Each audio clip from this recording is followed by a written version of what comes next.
الله الرحمن الرحيم. السلام عليكم ورحمة الله وبركاته.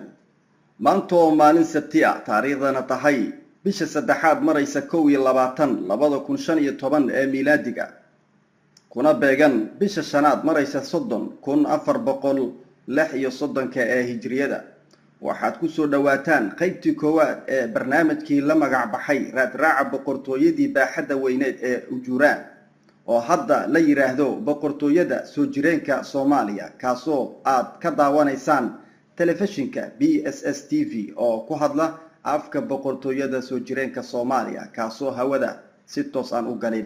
نرفع شعار الحق ويموت الحسود، الظلم لا من بان بالحق اندفن، وإن عدو الظلم من عهد الجدود. boqortooyadii Ujuuraan waxaa la aasaasay qarnigii 10aad ee miilaadiga, waxaana aasaasay boqor Maxamed Alan Balcad oo loo yaqaano Ujuuraan. sababihii uu u aasaasay boqortooyadan waxay ahayd intuusan aasaasin boqortooyadan qarnigii 10aad ee miilaadiga waxaa jiray maamul ay lahaayeen aabayaashiisa oo aan saas u sii xoog badnayn, waxaana ku soo duulay cadow. kadib cadowgaasi waxaa la dagaalamay boqor Maxamed Alan Balcad, waxaana dhexmaray dagaal aad u qaraaran.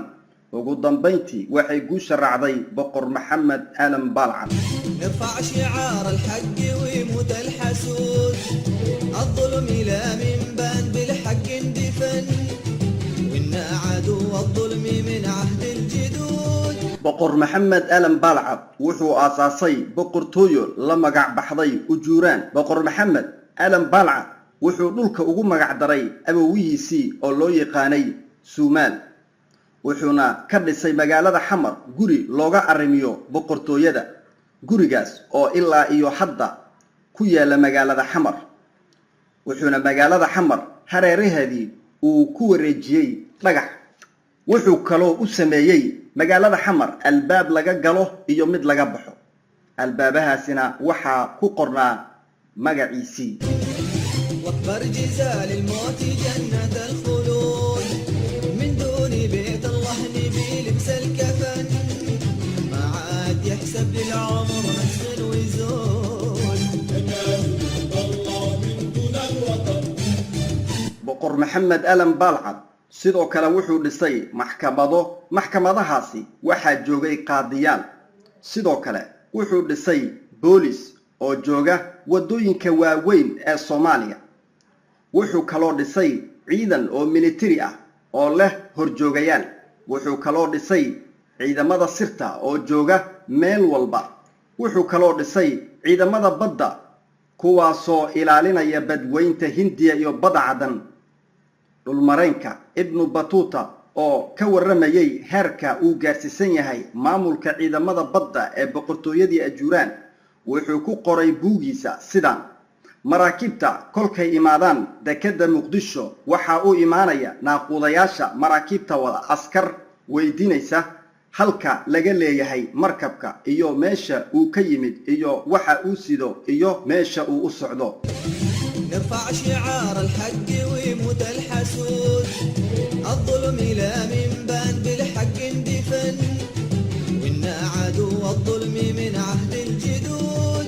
boqor Maxamed Alan Balcad wuxuu kaloo dhisay xafiisyo oo ku yaala meel walba oo laga aruuriyo canshuurta, waxaana canshuurta laga qaadi jiray 1 beeralayda, 2 xoolalayda, 3 maraakiibta ku soo xirata dekadaha, 4 maraakiibta mara badweynta Hindiya iyo Badda Cadan, 5 kuwa ka jalaabta badweynta Hindiya iyo Badda Cadan.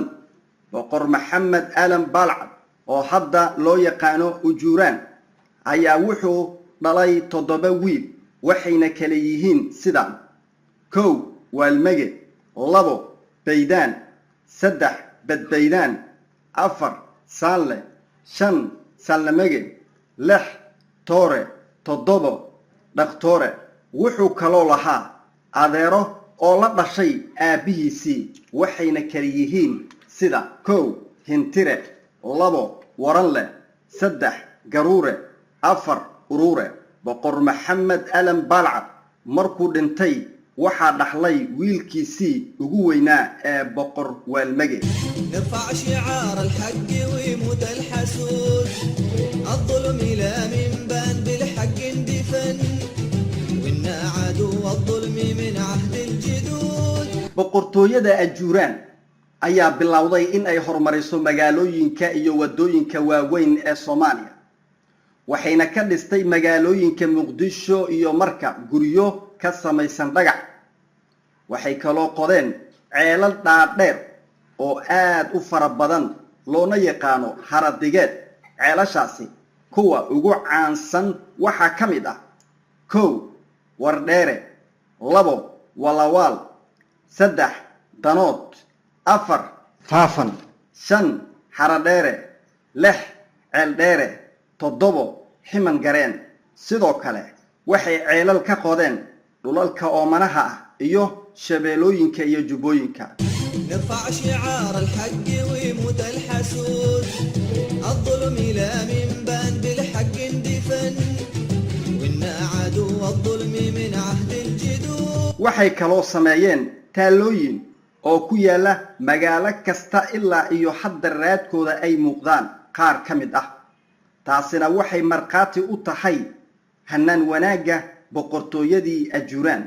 taalooyinkaasi qaar waxa ay ahaayeen qubuuro loo dhiso madaxda sarsare sida boqorada. taalooyinkaasi oo aad u shabaha ahraamta waxaa ka mid ah taalada Gasamuge oo u dhaxaysa Eyl iyo Bayla.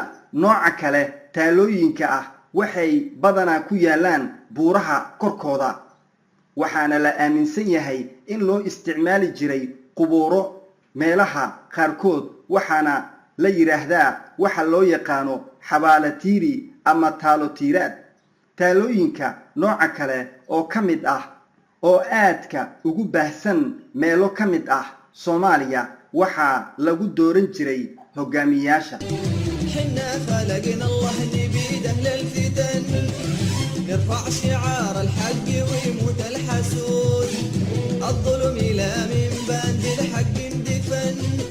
boqortooyadii ajuuraan waxay kaloo dhiseen bundooyin badan oo ay saareen webiyada Jubba iyo Shabeelle, waxayna Soomaaliya ka dhigeen meesha adduunka ugu masaajidaha badan, gaar ahaan magaalada Muqdisho.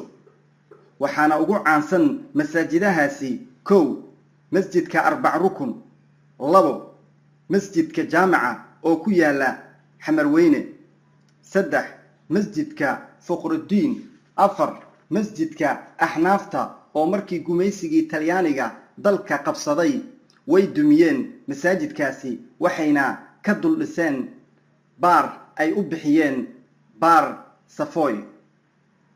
sidoo kale boqortooyadii ajuuraan waxay lahayd caasimado, waxayna kala ahaayeen sidaan: 1 Muqdisho, 2 Marka, 3 Baraawe, 4 Baardheere, 5 Afgooye, 6 Zaylac, 7 Harar, 8 Qallaafo, 9 Bu'aale, 10 Hobyo, 11 Boosaaso. نرفع شعار الحق ويموت الحسود الظلم لا من بان بالحق اندفن وإنا عدو الظلم من عهد الجدود. boqortooyadii ajuuraan intay jirtay waxaa booqday madax kala duwan oo ka kala socotay dawlado kala duwan sida 1 dawladii khulafaa ur-raashidiinta. taariikhda carabta qaarkood waxay sheegaysaa in uu qarnigii 7aad ee miilaadiga Cusmaan bin Affan oo ahaa khaliifkii saddexaad ee dawladii khulafaa ur-raashidiinta oo ay la socotay haweenaydiisii ee Ruqiya bintu Nabi Muhammad sallallahu alayhi wasallam uu yimid magaalooyinka Zaylac iyo Harar.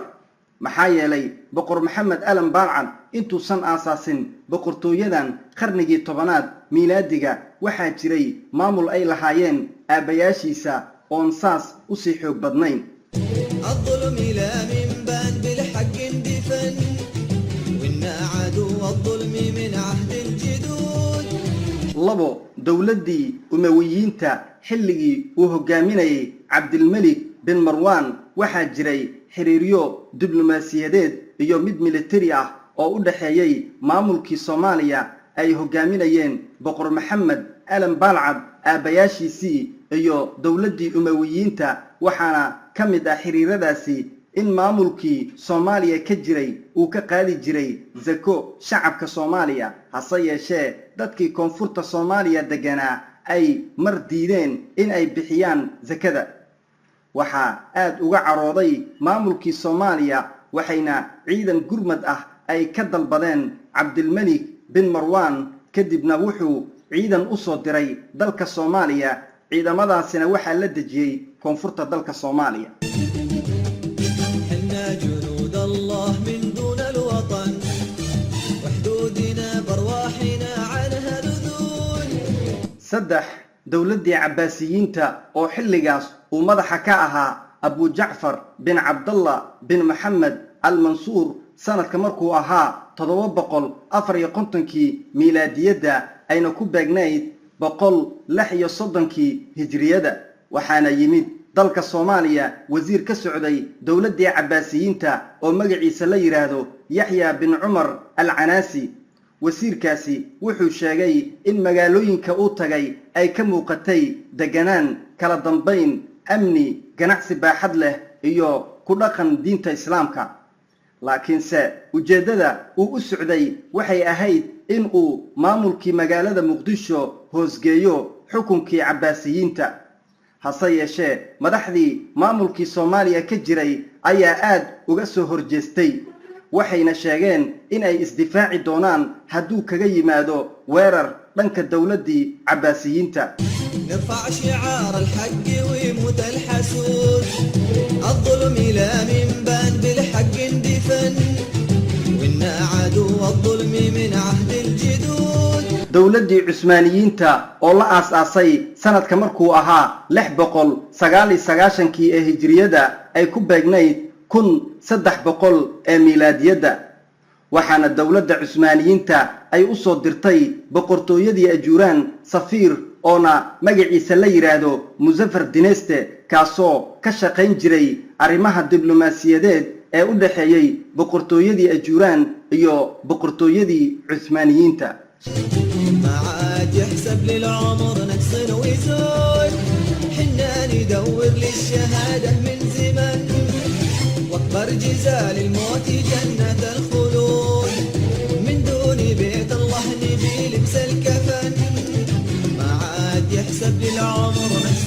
ويزول shan dawladdii Masar oo xilligaasi madaxa ka ahayd boqoradii Hatshepsut ka hor miilaadiyada waxayna u soo dirtay dalka Soomaaliya 5 markab oo maraakiibta dagaalka ah markab walba waxa saarnaa 30 ciidamada badda ee dalka Masar iyo hal shiraac oo aad u weyn maraakiibtaasi waxay ku soo xirteen meel u dhow magaalada Caluula kadib markay soo gaareen dalka Soomaaliya waxa soo degay sarkaalkii watay ciidamada iyo 8 kamid ah ciidamadiisii waxayna xeebta kula kulmeen boqorkii Soomaaliya oo la oran jiray Baaruuxu iyo xaaskiisii Etiya iyo caruurtiisii soo dhaweyn aad u ballaaran bay soo dhaweeyeen waxayna halkaas isku weydaarsadeen hadiyooyin aad u qiimo badan